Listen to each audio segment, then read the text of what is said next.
Aku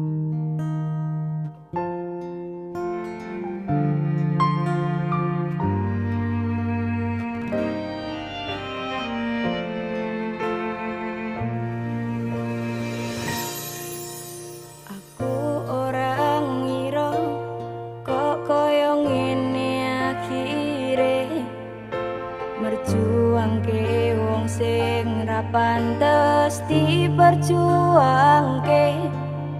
Kabeh wis tak lakoni dinggo nuruti senengmu, tapi kowe ra ngerteni.